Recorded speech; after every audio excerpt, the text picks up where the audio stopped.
মাত্র 25 জন নবীর কথা কোরআনে আল্লাহ শুনিয়েছেন। কতজন? আল্লাহ বলেন রুসুলান কদ কসাসনাহুম আলাইকা মিন ক্বাবলু ওয়া রুসুলান লাম নাকসুসহুম আলাইক। নবী হে, অনেক রাসূলের কথা আপনাকে শুনিয়েছি, আবার অনেক রাসূলের কথা আমি শোনাই নাই। যাদের কথা শোনানোর প্রয়োজন মনে করেছি তাদের কথাই আমি শুনিয়েছি। তাহলে আমরা বুঝলাম কোরআনে বর্ণিত হয়েছে কয়জন নবী রাসূলের নাম? সবাই বলবেন আওয়াজ করে, কয়জন? 25 জন। এবং এই 25 জন নবীর মধ্য থেকে 6 জনের নামে আল্লাহ 6টা সূরা ডেডিকেট করেছেন কোরআনে। 6টা সূরা উৎসর্গ করেছেন। সূরা ইউনুস, সূরা ইউসুফ, সূরা ইব্রাহিম, সূরা মুহাম্মদ, সূরা নূহ, সূরা হুদ। 6 জন নবী। কয়জন নবী? 6 নবীর নামে আল্লাহ তাআলা 6টা সূরা ডেডিকেট করেছেন। এবং এই যত নবী আল্লাহ তাআলা পাঠিয়েছেন সব নবীর উপর ঈমান আনা আবশ্যক।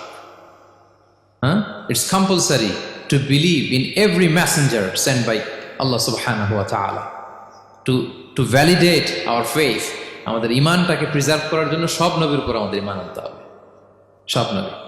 আমরা যে ঈমান আনি, ঈমানে মুফাসসাল, যেখানে 7টা বিষয়ের উপর বিস্তারিত ঈমানের যে ঘোষণা আমরা দেই, আমরা তো বলি যে ঈমানে একটা মুজমাল আর একটা কি মুফাসসাল। ঈমানে মুফাসসালে 7টা বিষয়ের প্রতি ঈমান আনতে হয়। আমানতু বিল্লাহি ওয়া মালাইকাতিহি ওয়া কুতুবিহি, তারপরে ওয়া রুসুলিহি, পাইছেন? ওয়াল ইয়াউমিল আখিরি ওয়া বিল কদরি খাইরিহি ওয়া শাররিহি মিনাল্লাহি তাআলা ওয়াল বা'সি বা'দাল মাউত। এই 7টা বিষয়ের উপর বিস্তর ঈমান আমাদেরকে আনতে হয়। এই 7টার মধ্যে রাসূলদের ব্যাপার আছে না নাই? রাসূলদের উপর ঈমান আনতে হবে। যদি না আনি তাহলে আরকানুল ঈমান পূর্ণ হলো না, আমার ঈমান পরিপূর্ণ হবে না। তাহলে রাসূলদের উপর পূর্ণাঙ্গ ঈমান আনা এটা আবশ্যক। এবং এই সকল নবী এবং রাসূলদের একটাই ধর্ম ছিল। ধর্মটার নাম কি? সবাই বলুন, কি নাম? সবার একটাই ধর্ম। সব নবীর একটাই ধর্ম। কারণ আল্লাহর কাছে মনোনীত ধর্ম কয়টা? একটা। ইন্নাদ দীনা ইনদাল্লাহিল ইসলাম। আল্লাহর কাছে মনোনীত একটাই ধর্ম, সেটা হচ্ছে ইসলাম। এই যে ইহুদি বলে, নাসারা বলে, এগুলো ধর্ম না। এগুলো বংশ, গোষ্ঠী, জাতির নাম অনুসারে নামকরণ করা হয়েছে। যেমন নাসারা এসেছে, ঈসা আলাইহিস সালামের মা মারিয়াম ফিলিস্তিনের নাসিরিয়া শহরে জন্মগ্রহণ করেছেন। নাসিরিয়া, ওইখান থেকে আসছে নাসারা। ইয়াকুব আলাইহিস সালামের 10 ছেলে, এই 10 ছেলের মধ্যে থেকে এক ছেলের নাম হচ্ছে ইয়াহুদা। এই ইয়াহুদা থেকে এসেছে ইহুদি। কিন্তু সব নবীর ধর্ম একটা। আওয়াজ করে বলুন তো সবাই, সেটা কি? ইসলাম। সবার ধর্ম একটা ছিল, ইসলাম। বিষ্ণু ইসা ইসলাম বলেন ওয়াল আম্বিয়াউ ইখওয়াতুন লিআল্লাতিন। সেই বুখারীর বর্ণনা, নবীগণ হচ্ছে একে অন্যের বৈমাত্রেয় ভাইয়ের মতো। বৈমাত্রেয় ভাই মানে মা ভিন্ন কিন্তু বাবা এক, এরকম হয় না?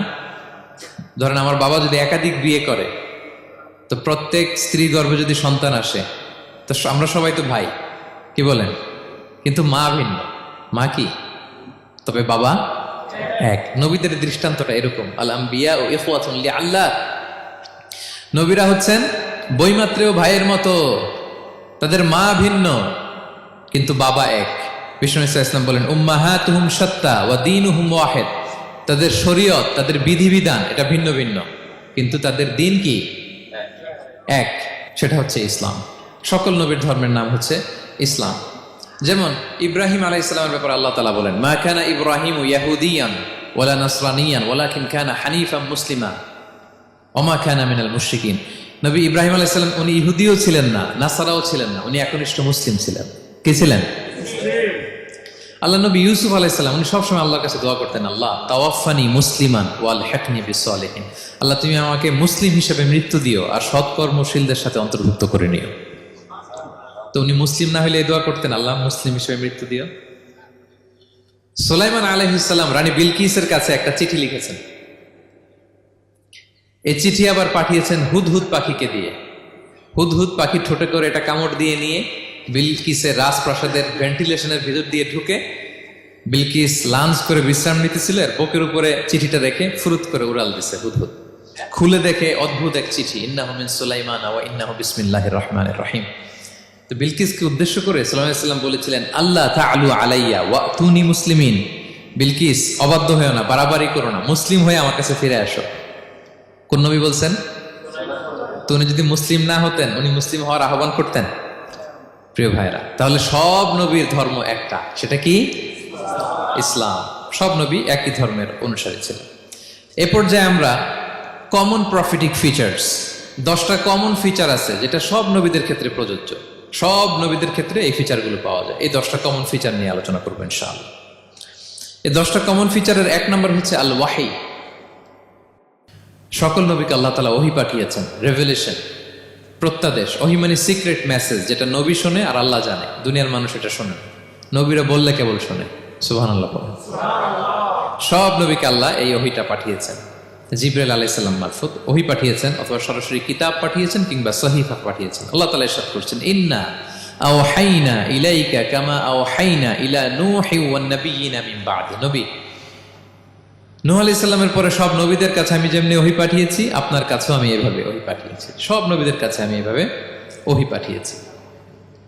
সূরা বাকারার শুরুতে মুত্তাকিদের সংজ্ঞা দিতে যে আল্লাহ তাআলা বলেন, ওয়াল্লাযীনা ইউমিনুনা বিমা উনজিলা ইলাইকা ওয়া মা উনজিলা মিন ক্বাবলিক ওয়া বিল আখিরাতি হুম ইউকিনুন। মানে নবী হে, মুত্তাকি তো তারা যারা আপনার উপর যে কিতাব নাজিল হয়েছে এটার উপরও ঈমান আনে, ওয়া মা উনজিলা মিন ক্বাবলিক, এর আগে যত কিতাব নাজিল হয়েছে তার উপরও ঈমান আনে। তা আমরা যদি শুধু কোরআনের উপর ঈমান আনি হবে? তার আগে যত কিতাব, আসমানি কিতাব নাজিল হয়েছে এগুলোর উপরও ঈমান আনার দরকার আছে না নাই? বলেন বলেন। তাওরাতের উপর ঈমান আনতে হবে, জাবুর, ইনজিল, সুহুফে ইব্রাহিম ও মূসা সবগুলোর উপর ঈমান আনতে হবে। তো এই ওহীগুলো আল্লাহ তাআলা নাজিল করেছেন। তাহলে 1 নাম্বার কমন ফিচার হচ্ছে আল্লাহ তাআলা ওহী পাঠিয়েছেন, সব নবীকে ওহী দিয়েছেন। 2 নাম্বার ফিচার হচ্ছে same language of the people. নবীকে আল্লাহ তাআলা যেই জাতিগোষ্ঠীর কাছে পাঠিয়েছেন তিনি ওই জাতির ভাষাতেই কথা বলেছেন। ধরেন মালয় এলাকাতে যদি আল্লাহ নবী পাঠান আর ওই নবী যদি আরবিতে কথা বলে, তা আমাদের মালয়েশিয়ান ভাইরা বুঝবে? আচ্ছা, আরব দেশে যদি আল্লাহ একজন নবী পাঠান, ওই নবী ধরেন যে ম্যান্ডারিনে কথা বলে, চাইনিজ ভাষায়, আরবরা বুঝবে?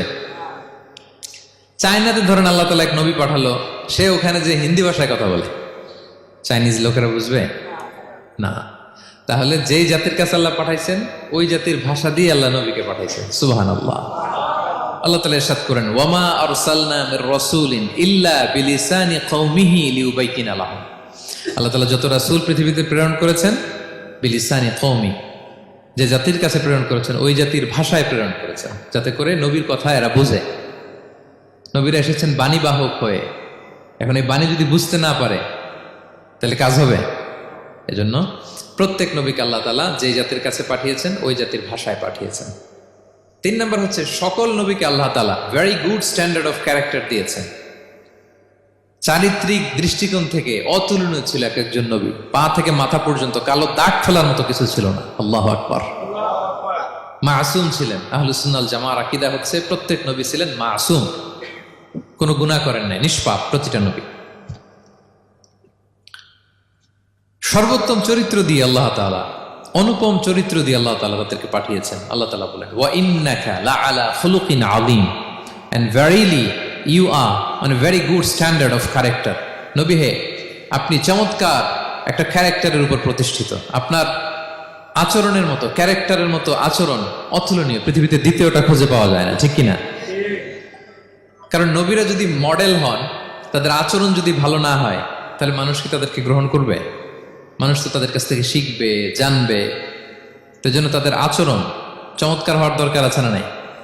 চমৎকার আচরণ, চমৎকার চারিত্রিক মাধুর্য দিয়ে আল্লাহ তাআলা পৃথিবীতে এক একজন নবীকে প্রেরণ করেছেন। সব নবীরা ভেরি গুড স্ট্যান্ডার্ড অফ ক্যারেক্টারের অধিকারী ছিল। 4 নম্বর হচ্ছে প্রত্যেক নবীকে আল্লাহ তাআলা মিরাকেল দিয়েছেন, মানে মুআজিজা, as a proof of their prophethood. তাদের নবুয়তির প্রমাণ হিসেবে আল্লাহ তাআলা তাদেরকে মিরাকেল দিয়েছেন, মুআজিজা। যেমন সালেহ আলাইহিস সালামকে আল্লাহ তাআলা মুআজিজা দিয়েছিলেন। তার জাতির কাছে যখন তিনি দাওয়াত দিলেন, তারা বলল, সালেহ তুমি যে নবী এটা আমরা বুঝবো কি করে? এক শর্তে আমরা তোমার উপর ঈমান আনতে পারি। সাল্লাল্লাহু আলাইহি ওয়াসাল্লাম বললেন, কি শর্ত? বলতেছে, এই যে পাহাড় দেখো, এই পাহাড়ের ভেতর থেকে যদি একটা উট বের করো, 10 মাসের গর্ভবতী একটা উটটা বেরোবে, বেরোয় বাচ্চা দিবে, সাথে সাথে আমরা উটের দুধ দহন করে খাবো, এরপর আমরা ঈমান আনবো। চিন্তা করছেন কত শর্ত? পাহাড়ের ভেতর থেকে কি বের করে দেখাইতে হবে? উট। উনি আল্লাহর কাছে দোয়া করলেন, আল্লাহ বললেন কবুল, তবে কথা না শুনলে কিন্তু খবর আছে। বলছে ঈমান আনবে, ঈমান না আনলে কিন্তু খবর আছে। উনি দোয়া করলেন, আল্লাহ কবুল করলেন। পাহাড় বিদীর্ণ হয়ে একটা বিশাল আকৃতির উট বেরোয় আসলো, 10 মাসের গর্ভবতী উট। মুহূর্তে এটা ডেলিভারি করলো একটা উটের বাচ্চা, এবং দুধ দিতে আরম্ভ করলো, ওলান ভর্তি দুধ। সবাই পেট ভরে দুধ খেলো। খাওয়ার পরে কয় তুমি জাদুকর। খাওয়ার পরে সাল্লাল্লাহু আলাইহি সাল্লাম কি বলে? ইউ আর এ ম্যাজিশিয়ান, তুমি জাদুকর, তুমি তো বড় ভেলকিবাজ সালেহ, তুমি পাহাড়ের ভিতরে ভেলকি ঢুকাই দিছো। আল্লাহ তাআলা তাদেরকে একটা সাউন্ড গ্রেনেড, প্রচন্ড শব্দ তরঙ্গ দিয়ে ধ্বংস করে দিলেন। কানের পর্দা ফেটে সবগুলো লাশ হয়ে জমিনে পড়ে রইল। তাহলে এই যে সালেহ আলাইহিস সালাম যেটা দেখাইছেন, এটা কি ভেলকি ছিল? ম্যাজিক ছিল?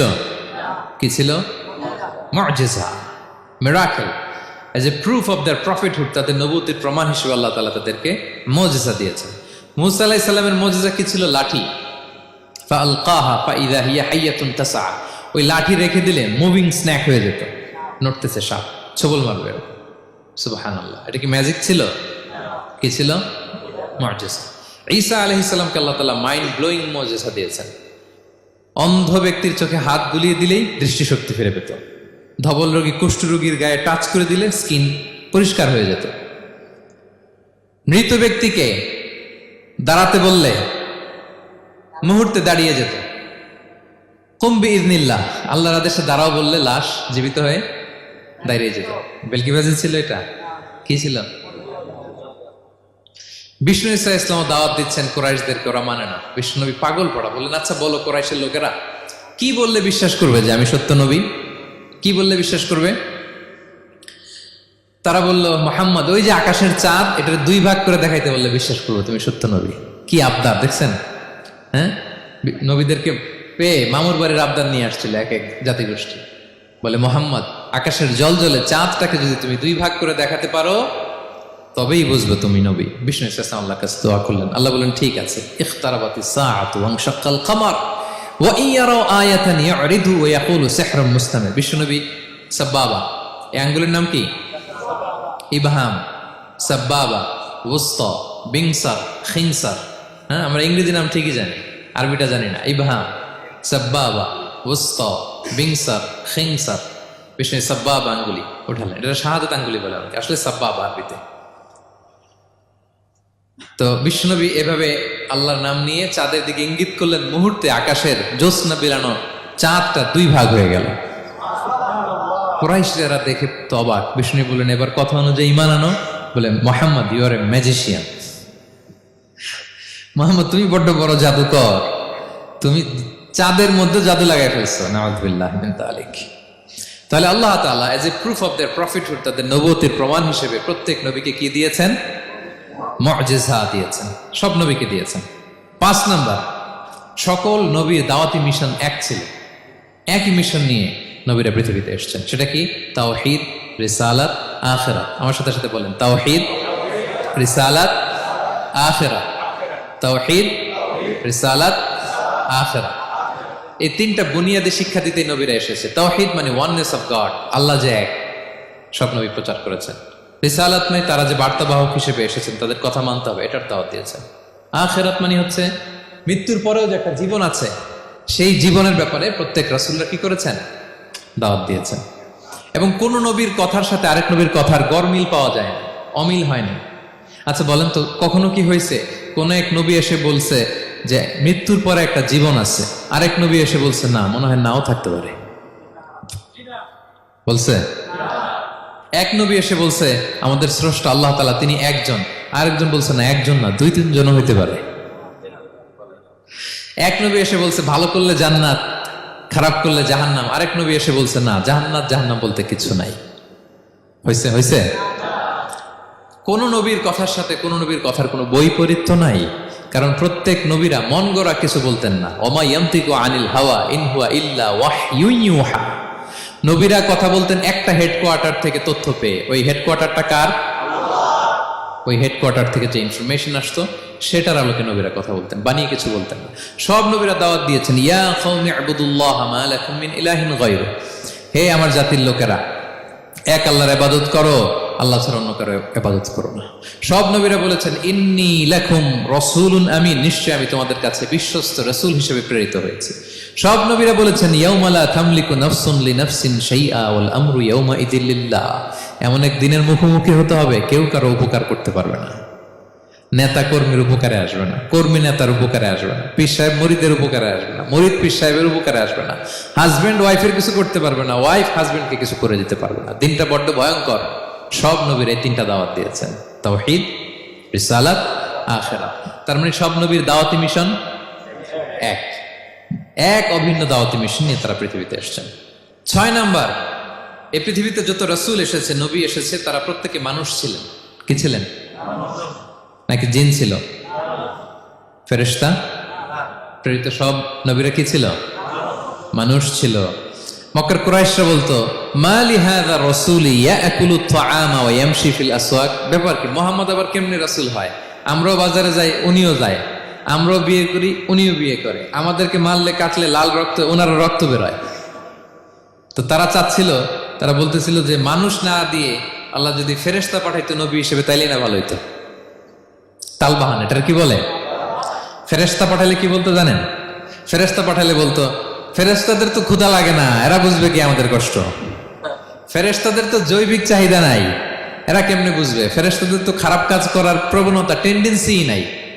আমাদের যে কষ্ট, দুঃখ, ফিলিংস, এটা তো ফেরেশতারা বুঝে না, ফেরেশতারা কেমনে আমাদের নবী হয়? এটা বলতো, ঠিক কিনা? তালবাহানা বলে, কেমন রাসূল, আমরা যা করি তাই করে। আল্লাহ বলেন, সব নবীকে আমি মানুষ হিসেবে প্রেরণ করেছি। বিষ্ণু ইসলাম বলেন, ইন্নামা আনা বাশারুম মিসলুকুম, নিশ্চয় আমি তোমাদের মতোই মানুষ।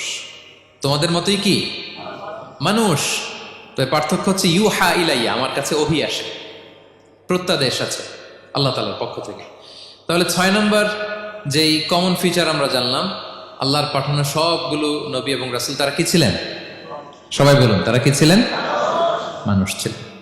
7 নম্বর কমন ফিচার হচ্ছে, আল্লাহর পাঠানো সব নবী এবং রাসূলরা ওনারা পুরুষ ছিলেন। কি ছিলেন? কোন নবী কি নারী ছিল বলেন তো? হ্যাঁ, নারী নবী আছে? নাই। নবী হওয়ার জন্য ম্যাসকুলিনিটি শর্ত, পুরুষ হওয়া শর্ত। কারণ নবীকে অনেক বড় বড় জিনিসের নেতৃত্ব দিতে হবে, মাঝে মাঝে মিলিটারি তৈরি করতে হবে, লিডারশিপ লাগবে, যুদ্ধ পরিচালনা করতে হবে। নারীদের পক্ষে এটা সম্ভব? কঠিন। আমাদের বোনদের অনেক ধরনের দুর্বলতা আছে, তাদের মাসে কিছুদিন তারা আল্লাহর আদেশে অসুস্থ থাকে, ঠিক কিনা? পিরিয়ড তাদের চলে, ওই সময় সালাত পড়তে পারে না, অনেক প্রতিবন্ধকতা তাদের আছে। বাচ্চা যদি ধারণ করে পেটে 9 মাস, ওনারা অসুস্থ। শেষের মাসগুলোতে তো কঠিন, জটিল অবস্থা। বাচ্চা ডেলিভারির পরেও 40 দিন ব্লিডিং আছে না নাই? তাহলে অনেক ধরনের জটিলতা আল্লাহ তাআলা ওনাদের দিয়েছেন। এজন্য আল্লাহ তাআলা নবুয়তের যে নবুয়তের গুরু দায়িত্ব, এটার জন্য আল্লাহ তাআলা পুরুষদেরকে সিলেক্ট করেছেন। আলহামদুলিল্লাহ বলেন। তাহলে যত নবী এবং রাসূল পৃথিবীতে এসেছিল ওনারা পুরুষ ছিল। আল্লাহ বলেন, ওয়ামা আরসালনা মিন ক্বাবলিকা ইল্লা রিজালান নূহি ইলাইহিম। নবী হে মুহাম্মদ, আপনার আগে যত নবী এবং রাসূলকে আমি পৃথিবীতে প্রেরণ করেছি, তাদেরকে পুরুষ হিসেবে প্রেরণ করেছি, কোনো নারীকে আমি নবুয়তের মর্যাদা দেই নাই। 8 নাম্বার, প্রত্যেক নবীকে আল্লাহ তাআলা একটা গ্রুমিং, একটা ট্রেনিং সেশনের মধ্য দিয়ে নিয়েছেন। সেটা কি?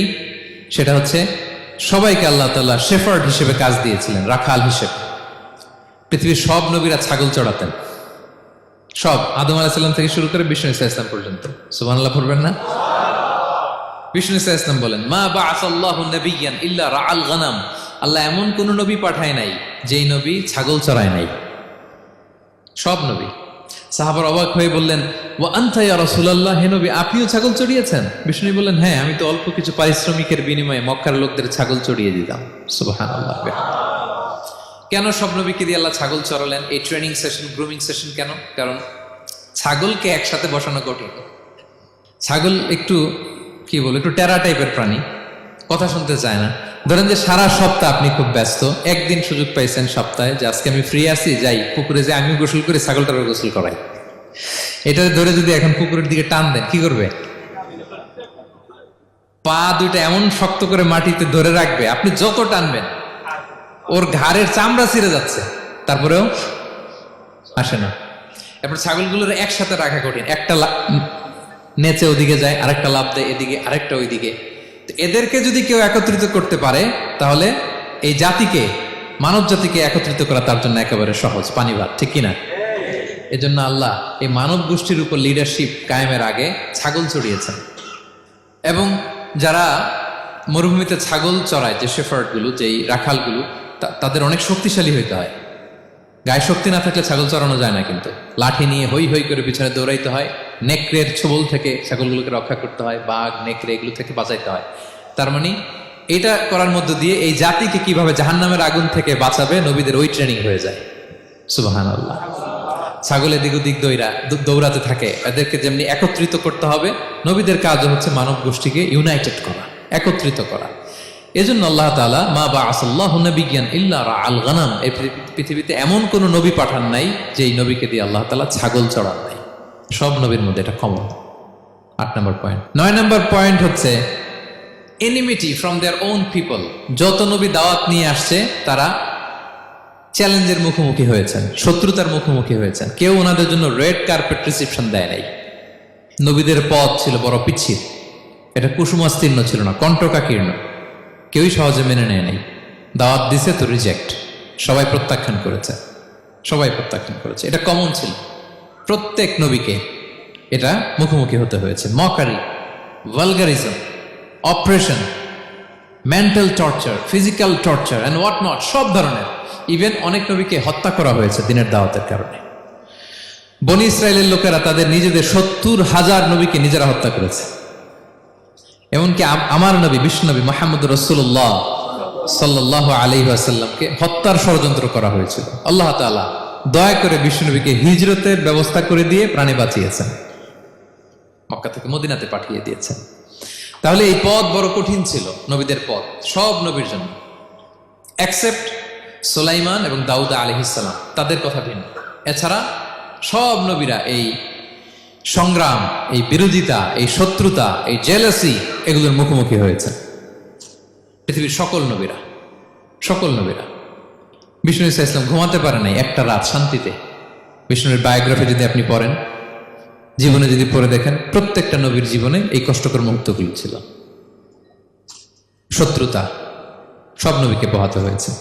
বিষ্ণু ঈসা ইসলামের কাছে যখন প্রথম নাজিল হলো ইকরা বিসমি রাব্বিকাল্লাযী খালাক, সূরা আলাকের প্রথম কয়টা আয়াত? 5 আয়াত নিয়ে কোরআনের ভারে নতুন রেভুলেশন পেয়ে বিষ্ণুনবী কাঁপতে আরম্ভ করলেন। কাঁপতে কাঁপতে জ্বর এসে গেল বিষ্ণুনবীর গায়ে, নিচে নেমে আসলেন। খাদিজা রাদিয়াল্লাহু তাআলা আনহাকে বললেন জাম্মিলুনি জাম্মিলুনি, আমাকে কম্বল চাপা দাও, আমার খুব শীত লাগছে, আমার জ্বর এসে গিয়েছে। কাঁপতে লাগলেন বিষ্ণু ইসলাম। খাদিজা রাদিয়াল্লাহু তাআলা আনহার এক চাচাতো ভাই ওয়ারাকা ইবনে নওফল ছিল ইনজিল কিতাবের পণ্ডিত। খাদিজা রাদিয়াল্লাহু তাআলা আনহা বিষ্ণুকে নিয়ে চাচাতো ভাইয়ের কাছে গেলেন, যে বলেন ভাই ওরাকা দেখেন তো মোহাম্মদ কি বলে, সে কি দেখছে, কি নিয়ে আসছে, কাঁপতেছে আর বলতেছে আমি মরে যাব, আমাকে কম্বল চাপা দাও। ওরাকা বললেন মোহাম্মদ কে এসেছিল বলতো? বিষ্ণু জিবরাইল ইসলামের বর্ণনা দিলেন। কি বলেছে বলতো? 5 আয়াতের বর্ণনা বিষ্ণু ইসলাম দিলেন। তখন বিষ্ণু ইসলামের কথা শুনে ওরাকা বলল তোমার কাছে যে এসেছে ওহুয়ান নামুস, মানে জিবরিল, সে সব নবীদের কাছে এসেছে। মোহাম্মদ তুমি নবী হবা, তুমি কি হবা? তুমি নবী হবা, আখিরি নবী হবা তুমি। যে তোমার কাছে এসেছে সে সব নবীদের কাছে ওহী নিয়ে এসেছিল। আর জেনে রাখো মুহাম্মদ, তোমার এলাকার লোকেরা একদিন তোমাকে এলাকা থেকে বের করে দিবে। ভবিষ্যৎবাণী করতেছিলেন। বিশ্বনবী বললেন আওয়া মুখরিজিয়াহুম, আমার ভাই বেরাদার, আমার জ্ঞাতি গোষ্ঠীর লোকেরা আমার এলাকা ছাড়া করবে? ওরাকা বললেন হ্যাঁ। লাম ইয়াতি রাজুলুন কাত্তু বিমিসলি মা জিতা বিহি ইল্লা উদিয়া, তোমার মতো এরকম রিসালাতের দায়িত্ব নিয়ে যারাই কোনো জাতির কাছে এসেছে তাদের সাথে এরকম শত্রুতা করা হয়েছে। বিষ্ণু ইসলাম সেদিনের কথা শুনে, ওরাকার কথা শুনে অবাক হয়েছিলেন। তাহলে সব নবীদের ক্ষেত্রে 9 নম্বর কমন বৈশিষ্ট্য হচ্ছে তাদেরকে বাধার সম্মুখীন হতে হয়েছে। এখনো যারা নবীদের পথে চলবে বা চলে তাদের জীবনে বাধা বিপত্তি আছে না নাই? হ্যাঁ, তারা জেনে বুঝেই এই পথে এসেছে, তারা হিসাব মিলিয়েই এই পথে নেমেছে। এজন্য বাধা বিপত্তি চ্যালেঞ্জ কোনো মুমিনকে তার রাস্তা থেকে সরাতে পারে না, ঠিক কিনা বলেন? এক চুলো নড়াতে পারে না। এটা নবীদের পথ, এটা নবীওয়ালা কাজ। এখানে জুলুম থাকবে, এখানে বাধা বিপত্তি থাকবে, এখানে চ্যালেঞ্জ থাকবে। এই পথটা সোজা, সিরাতুল মুস্তাকিম। যদি শেষ মাথায় যাওয়া যায় ডাইরেক্ট জান্নাতুল ফিরদাউস। আলহামদুলিল্লাহ। তাহলে সব নবীরা বাধার সম্মুখীন হয়েছে। 9টা কমন ফিচার গেল। 10 নম্বর, দ্য লাস্ট কমন ফিচার, পৃথিবীর সব নবীরা ইন্তেকাল করেছেন, আর কোন নবী আসবে না। আসবে? পৃথিবীর সব নবীরা মারা গিয়েছেন, কিন্তু আলামুল বারজাখে, বারজাখের জগতে নবীরা জীবিত। আই রিপিট, আমি আবারও বলি, প্রত্যেক নবী তার কবরে জীবিত আলামুল বারজাখে। আমরা এই দুনিয়াতে আসার আগে যেই জগতে ছিলাম ওই জগৎটার নাম হচ্ছে আলামুল আরওয়াহ মানে রুহের জগৎ। সেখান থেকে আমরা এই জগতে এসেছি, এটার নাম আলামুল দুনিয়া, দুনিয়ার জগৎ। আবার মৃত্যুর পরে যে নতুন এক্সটেশনে আমরা যাব সেটার নাম হচ্ছে আলামে বারজাখ, বারজাখের জগৎ। নবীরা ওই বারজাখের জগতে জীবিত। বিষ্ণু ইসলাম সুনানে আবু দাউদের হাদিসে বলেন যে ইন্নাল্লাহ হাররামা আলাল আরদি আন তাকুলা আজসাদাল আম্বিয়া, আল্লাহ তাআলা এই জমিনকে, নবীদের দেহকে কনজিউম করাকে হারাম করে দিয়েছেন। মানে জমিনের জন্য নবীদের লাশকে পচিয়ে ফেলা, খেয়ে ফেলা হারাম। যত নবী যেখানে ইন্তেকাল করেছেন তাদের পবিত্র দেহ মোবারক এখনো আগের মতো একেবারে যখন মৃত্যুবরণ করেছিলেন তখন লাশটা যেমন তাজা ছিল, এখনো প্রত্যেকে তার কবরে এরকম তাজা লাশ নিয়ে শুয়ে আছে। প্রত্যেক নবী কবরে জীবিত, বিষ্ণু ইসলাম ওনার কবরে জীবিত। তবে এটা বারজাকি জগতে, এই দুনিয়া তিনি যেভাবে জীবিত ছিলেন ওইভাবে না, বারজাকি জগতে জীবিত। আমরা যখন প্যারা নবীর উপর সালাম পৌঁছাই, দুরুদ পড়ি, প্রত্যেক ফেরেশতা, একটা ফেরেশতা আছে এই দুরুদগুলোকে নিয়ে বিষ্ণুনবীর কাছে পৌঁছায়। আপনার বাবার নাম, আপনার নাম বলে ফেরেশতা বলে যে অমুকের ছেলে অমুক আপনাকে সালাম দিয়েছে। বিষ্ণুনবী কবর থেকে নিজে ওই সালামের উত্তর বলে, কারণ বিষ্ণু ইসলাম বারজাকের জগতে তিনি জীবিত। হায়াতুন নবী, বারজাকের জগতে তিনি জীবিত। আরেক হাদিসে বিষ্ণু ইসলাম বলেন আল আম্বিয়া ও আহিয়াউন ফি কুবুরিহিম ইউসাল্লুন, নবীরা তাদের কবরে জীবিত, সেখানে তারা সালাত আদায় করে। নবীরা তাদের কবরে কি করে? সালাত আদায় করে। তাহলে এই 10টা হচ্ছে কমন ফিচার্স এবং প্রফিটস, সব নবীদের মধ্যে এই বিষয়গুলো পাওয়া যায়। সর্বশেষ পয়েন্ট হচ্ছে lessons from the life of the profits. এত নবী রাসূল যে আল্লাহ তাআলা আমাদের হেদায়েতের জন্য পাঠালেন, তাদের জীবনী থেকে আমাদের জন্য শিক্ষা কি, লেসন কি, এটা জানার দরকার আছে না নাই? বলেন, কি লেসন আমরা নিব? অনেক লেসন আছে, আমি সংক্ষিপ্ত পরিসরে দুই একটা বলি।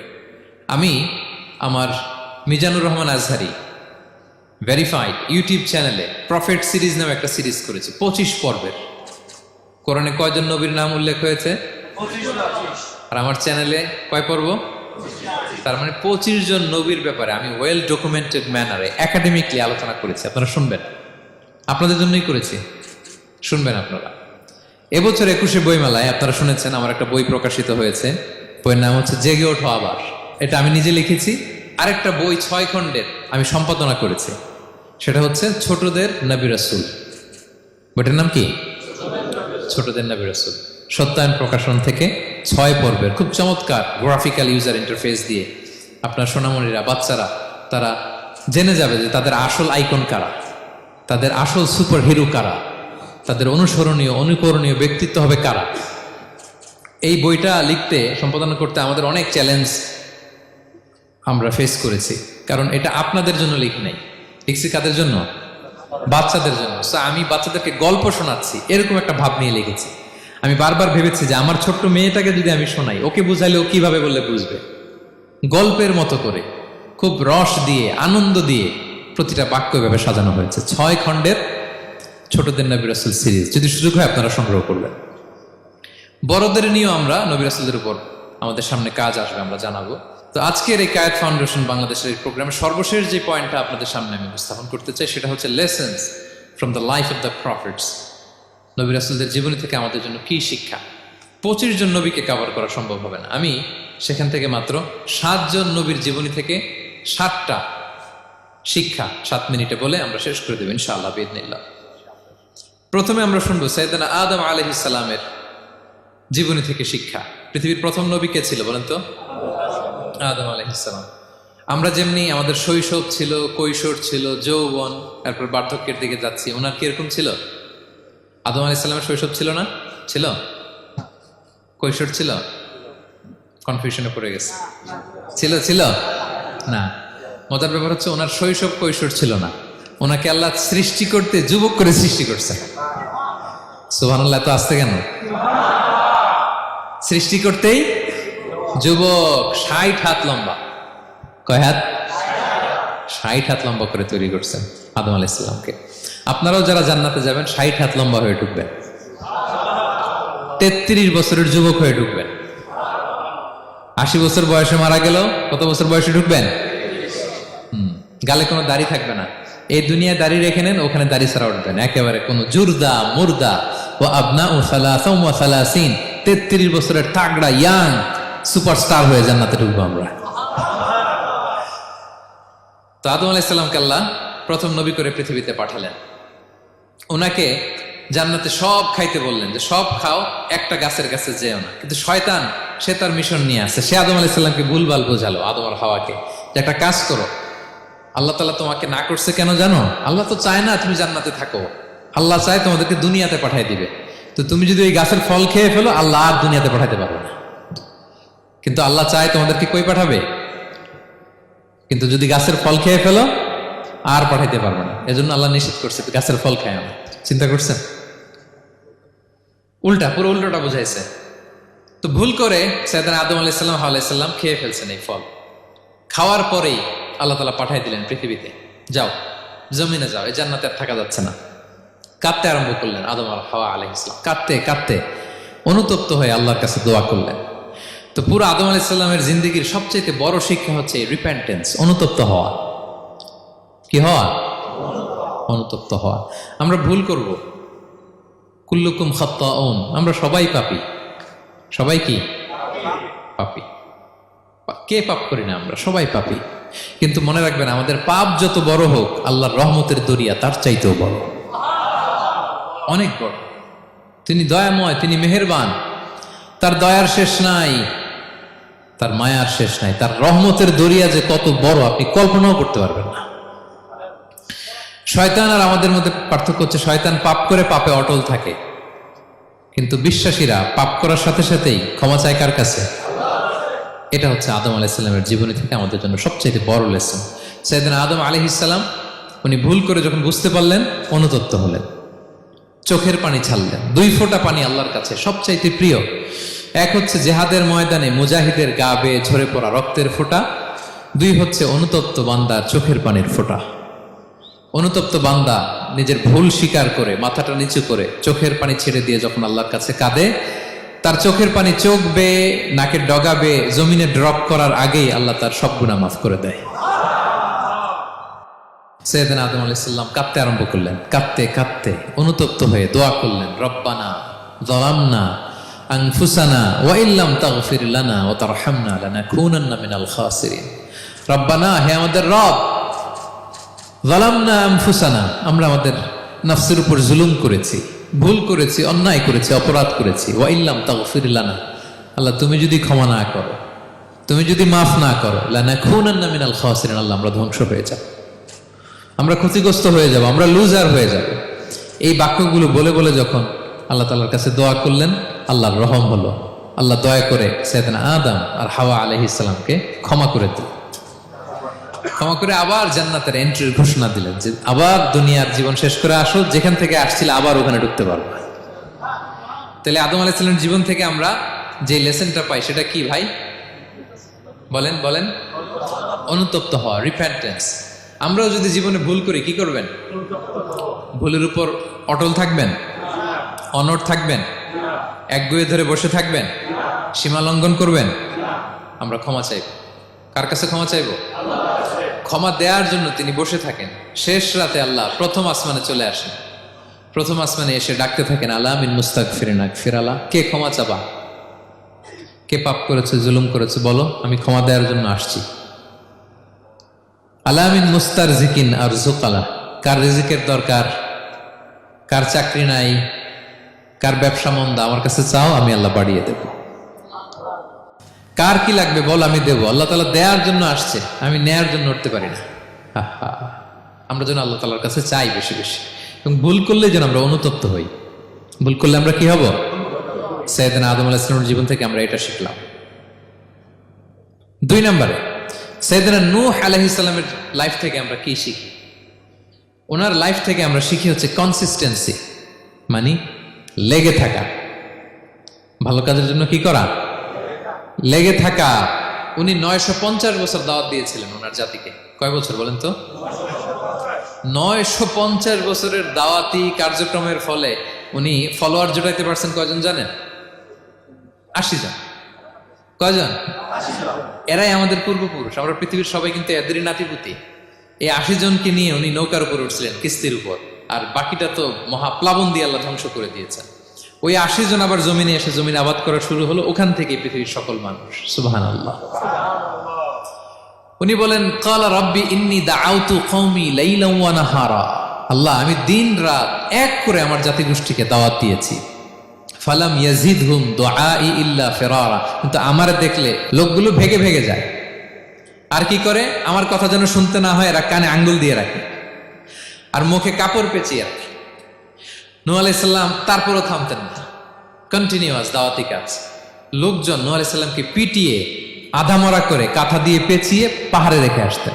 ওইখান থেকে এসে নূহ আলাইহিস সালাম আবার দাওয়াত দিতে শুরু করতেন। What a consistency! কিভাবে লেগেছিলেন? 950 বছর তিনি দাওয়াত দিয়েছেন, মাত্র 80 জন ফলোয়ার হয়েছিল। তাহলে আমরা অল্প দাওয়াতি কাজ করেই আমরা হতাশ হয়ে যায়। হায় রে আমার কথা শুনলো না, হায় রে আমার কথা পৌঁছাইল না, হায় রে আমার কাছে এসে কেউ মুসলিম হইল না, হায় রে আমার কথা অস্থির। আপনার কাজ হচ্ছে পৌঁছে দেওয়া, আপনার কাজ হচ্ছে কোরআনের কথা মানুষকে বলা।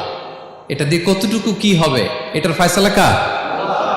তাহলে নূহ আলাইহিস সালামের জীবনী থেকে আমাদের শিক্ষা হচ্ছে কনসিস্টেন্সি। 950 বছর উনি লাগাতার দাওয়াত দিয়েছেন, থামে নাই, হতাশ হয় নাই, হাল ছাড়ে নাই। নবীরা কখনো হাল ছাড়ে না। সুবহানাল্লাহ পড়ে। 3 নাম্বার, ইব্রাহিম আলাইহিস সালামের জীবনী থেকে আমাদের জন্য শিক্ষা হচ্ছে ওবিডিয়েন্স, আনুগত্য। কি করে আল্লাহ তাআলার কাছে আনুগত্য করতে হয়। আল্লাহু আকবার। আমি মনে হয় 1 ঘন্টার উপরে আলোচনা করেছি আমার প্রফেট সিরিজ ইব্রাহিম আলাইহিস সালামের জীবনী নিয়ে। ওনার পুরো জীবনটা, আল্লাহ কোনো কিছু বলতে দেরি, আল্লাহর আদেশের সামনে মাথা পেতে দিতে ইব্রাহিম আলাইহিস সালামের দেরি হয়নি। আল্লাহ বলছেন আসলিম, ওয়া ইয ক্বালা রাব্বুহু আসলিম ক্বালা আসলামতু লিরাব্বিল আলামিন। হে ইব্রাহিম সারেন্ডার, সারেন্ডার। সুবহানাল্লাহ। ইব্রাহিম আনুগত্য করো, আল্লাহ আনুগত্য করছে। ওনার সন্তান হয় না 86 বছর বয়সে একটা সন্তান দিলেন আল্লাহ তাআলা। আমাদের এখানে কার বয়স কত? সর্বোচ্চ বয়স কত আছি আমরা? এদিকে 60 বছরের উপর কেউ নাই, ঠিক কিনা? 86 বছর বয়সে আল্লাহ সন্তান দিয়েছেন ইসমাঈল আলাইহিস সালাম। কত বছর বয়সে? সন্তানটা আদরের নাকি? হ্যাঁ, আদরের না? শেষ কালে একটা সন্তান পেলেন 86 বছর বয়সে। ইব্রাহিম আর হাজেরার ঘরকে উজাড় করে ফুটফুটে এক সন্তান ইসমাঈল আলাইহিস সালাম আসলেন। ভালোবাসা, আদর যেন ঠিকরে পড়ে, এত গদগদ ভালোবাসা। এবার বললেন যাও হাজেরা আর দুধের সন্তান ইসমাইলকে মরুভূমিতে ফেলে দিয়ে আস। বলতে দেরি, রেখে আসতে দেরি নেই। এটাই হচ্ছে ইব্রাহিম আলাইহিস সালামের আনুগত্য। দুধুমরু প্রান্তরে হাজেরা আর ইসমাইল আলাইহিস সালামকে রেখে আসলেন, চলে আসলেন। বুকটা ফেটে চলছিস, 86 বছর বয়সে একটা দুধ সন্তান পেলাম, দুধের বাচ্চা আমার স্ত্রী সহ মরুভূমিতে রেখে আসলাম। রেখে আবার থাকাও যাবে না, যাও তুমি ফিলিস্তিনে, এরা থাকবে মক্কায়, মরুভূমির মাঝখানে। পরে আল্লাহ জুরহুম কওমের মাধ্যমে এদেরকে পানি, জামজাম অনেক কিছু দিলেন। লম্বা ঘটনার দিকে যাচ্ছে। এরপর হৃদয় যখন ফেটে চৌচির হয়ে যায়, তখন আল্লাহ তাআলা বলেন ঠিক আছে যাও, যা একটু ছেলেরা দেখে আসো। এবার যে দেখে ছেলেরা আরো মায়া লাগে, কারণ একটু বড় হয়েছে তো, এবার দৌড়াইতে পারে, হাঁটতে পারে। সুবহানাল্লাহ বলেন।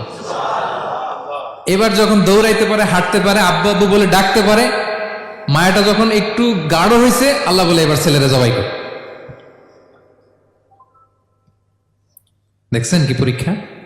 86 বছর বয়সে সন্তান পেল, রেখে আসলো মরুভূমিতে, একটু বড় হইল, দেখা করতে গেল, এবার বলে জবাই করো। জবাই করো বলতে দেরি, ছুরি চালাতে দেরি হয়নি। কুরবানির ইতিহাস লম্বা, ইতিহাস দিকে যাব। এরপরে আল্লাহ কবুল করলেন। এরপরে বললেন বাপ বেটা মিলে মরুভূমির মধ্যে ঘেমে ঘেমে একটা ঘর বানাও। এরপরে ঘোষণা দাও মানুষকে, যেটা আমার ঘর। বাপ বেটা মিলে কষ্ট করে একটা ঘর বানালেন। এবার বললেন আজান দাও, ঘোষণা দাও, সবাই যেন এখানে আসে। আল্লাহ কারে ঘোষণা দিব? কেউ তো নাই। বলতেছে তুমি ঘোষণা দাও, এই ঘোষণার শব্দ পৃথিবীর সব মানুষের কর্ণকুহরে আমি আল্লাহ নিজ দায়িত্বে পৌঁছে দেব। আমরা যারা রুহের জগতেও তখনও ছিলাম, যারা লাব্বাইক বলতে পেরেছি, তাদের ঠিকই নসিবে ওই কাবা ঘর জিয়ারতের নসিব হয়ে যাবে। উনি ঘোষণা দিলেন, দেখেন কেউ নাই, ধুধুমরু প্রান্তর। আজকের মক্কাকে কল্পনা করেন তো কি অবস্থা। এই রমজানের লাস্ট 10 ডেজ অফ রমাদান আপনি জায়গা পাবেন? হজের চেয়েও বেশি মানুষ। কিভাবে আল্লাহ কবুল করেছেন, কিভাবে আনুগত্য, সাবমিসিভনেস, নিজেকে আল্লাহর কাছে পুরো সুপর্দ করা, এর নমুনা সাইয়েদনা ইব্রাহিম আলাইহিস সালাম পেশ করেছেন। তাহলে সংক্ষিপ্ত কথা হচ্ছে, আল্লাহ নবী ইব্রাহিম আলাইহিস সালামের জীবনী থেকে আমাদের জন্য শিক্ষা হচ্ছে অবিডিয়েন্স, আনুগত্য, কিভাবে আল্লাহর আদেশের সামনে মাথা পেতে দিতে হয়। পারা যাবে তো? হ্যাঁ, ওই ইব্রাহিম আলাইহিস সালামের রক্ত আমাদের দেহে বহমান, আমরাও নবী ইব্রাহিমের উত্তরসূরি। নবী ইব্রাহিমের আলাইহিস সালামের মতো আমরাও ইসলামের জন্য জীবন বিলিয়ে দেওয়ার দরকার আছে না নাই? বলেন বলেন। শক্ত পদে আমাদেরকেও এরকম স্যাক্রিফাইসের মেন্টালিটি অর্জন করতে হবে।